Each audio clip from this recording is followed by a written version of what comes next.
انما حرم علیکم المیتۃ والدم ولحم الخنزیر وما اہل بہ لغیر اللہ، بنیادی طور پر اللہ تعالیٰ نے وہ کھانے کے جو اہل عرب میں اس وقت رائج تھے ان میں سے 4 چیزوں کی حرمت کا اعلان کیا ہے بار بار، مکی صورتوں میں بار بار ہوا ہے اور یہاں پھر یہ مدنی صورت کے اندر گویا کہ آخری بار۔ انما حرم علیکم، آخری بار نہیں بلکہ یہ پھر سورہ مائدہ میں پھر آئے گا مضمون، انما حرم علیکم المیتۃ، اللہ نے تم پر حرام کیا مردار کو، جو اپنی آپ موت مر گیا، ذبح نہیں کیا گیا، والدم، اور خون حرام ہے، نجس ہے۔ اسی لیے جو ذبح کرنے کا ہمارا طریقہ ہے وہ یہ ہے کہ صرف گردن کو کاٹا جائے تاکہ اس میں شریانے وغیرہ کٹ جائے اور اکثر جو ہے خون جسم کا نکل جائے۔ اگر جھٹکا کیا جائے جیسے سکھ کرتے تھے، ایک ہی تلوار کے وار سے گردن اڑا دی بکری کی، یا یہ کہ جیسے کہ یورپ وغیرہ میں ہوتا ہے، تو پھر وہ خون اندر رہ جاتا ہے جسم کے،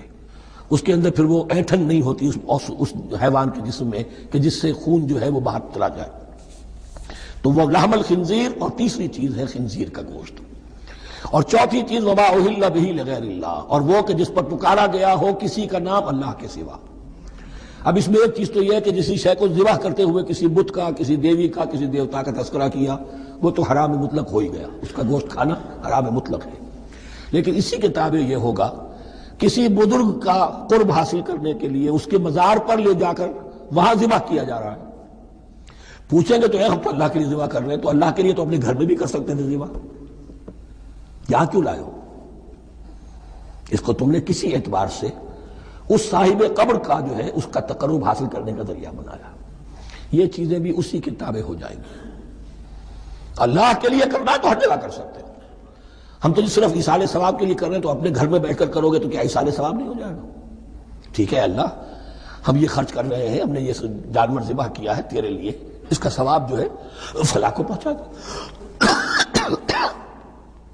یہ ہے 4 چیزیں بنیادی طور پر۔ فمن اضطر غیر باغ ولا عاد، ان میں بھی ایک رعایت ہے، اگر کوئی مضطر ہو گیا ہے، مجبور ہو گیا ہے، جان نکل رہی ہے اور کوئی شے کھانے کو نہیں، لیکن 2 شرطیں پوری ہو، غیر باغ ولا عاد، وہ اس حرام کی طرف رغبت نہ رکھتا ہو اور نہ جو ناگزیر حد ہے جان بچانے کی اس سے آگے بڑھے، صرف جان بچانے کے لیے مردار کا گوشت بھی کھا سکتا ہے، سور کا گوشت بھی کھا سکتا ہے، جو بھی چاہے جان بچانے کے لیے یہ رخصت ہے، لیکن اس شے کی طرف کوئی رغبت اور میلان طبیعت میں نہ ہو، یہ اللہ تو جانتا ہے۔ اگر تو معاملہ اس سے ہے تو اس سے تو چھپی ہوئی بات نہیں ہے، اور جتنا ناگزیر ہے جان بچانے کے لیے اس سے آگے نہ بڑھے۔ فلا اسم علیہ، ان 2 شرطوں کے ساتھ جان بچانے کے لیے حرام چیز بھی کھائی جا سکتی ہے۔